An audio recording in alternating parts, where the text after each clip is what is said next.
Cinema ലോകത്തെ പുതുപുത്തൻ വാർത്തകളും സെലിബ്രിറ്റീസിന്റെ വിശേഷങ്ങളും ഉടനടി അറിയാൻ സബ്സ്ക്രൈബ് ചെയ്യുക മലയാളി ലൈഫ്. ഒപ്പം അടുത്തുള്ള ബെൽ ബട്ടൺ കൂടി ക്ലിക്ക് ചെയ്താൽ ഞങ്ങൾ വീഡിയോ അപ്ലോഡ് ചെയ്യുന്നത് ഉടൻ തന്നെ നോട്ടിഫിക്കേഷനും ലഭിക്കും. തെലുങ്ക് നടി ശ്രീറെഡ്ഡിയുടെ ഓരോ ഫേസ്ബുക്ക് പോസ്റ്റുകളും സിനിമാ ലോകം ഞെട്ടലോടെയാണ് കാണുന്നത്. ഓരോ തവണയും ഓരോ നടന്മാർക്കെതിരെ ലൈംഗികാരോപണം ഉന്നയിച്ച് ശ്രദ്ധ നേടിയതാണ് താരം. നടൻ വിശാൽ, ശ്രീകാന്ത്, സംവിധായകൻ മുരുകദാസ് തുടങ്ങിയവർക്കെതിരെയും സച്ചിൻ തെണ്ടുൽക്കർക്കെതിരെയും വരെ ശ്രീറെഡ്ഡി ലൈംഗികാരോപണം ഉന്നയിച്ചിരുന്നു. എന്നാൽ ഇപ്പോൾ ശ്രീറെഡ്ഡി വാർത്തകൾ നിറയുന്നത് ശബരിമലയിൽ വേറിട്ട തന്റെ നിലപാട് വ്യക്തമാക്കിയതിന്റെ പേരിലാണ്. തെലുങ്കിലെ കാസ്റ്റിംഗ് കൗച്ചിനെതിരെ മേൽവസ്ത്രമൂരി പ്രതിഷേധിച്ചതോടെയാണ് ശ്രീറെഡ്ഡി സിനിമാ ലോകത്ത് ശ്രദ്ധേയായത്. പിന്നാലെ പല പ്രമുഖർക്കെതിരെയും ലൈംഗികാരോപണം ഉന്നയിച്ച് താരം രംഗത്തെത്തിയിരുന്നു.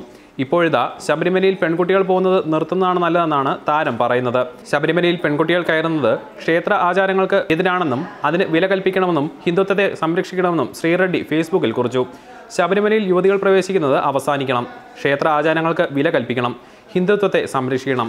മതമൂല്യങ്ങളെയും അയ്യപ്പനെയും ബഹുമാനിക്കണം. ദൈവത്തിനെതിരെ എന്തെങ്കിലും പ്രവൃത്തി നമ്മുടെ ഭാഗത്തു നിന്നും ഉണ്ടായാൽ നമുക്ക് അനുഗ്രഹം ലഭിക്കാതെ പോകും.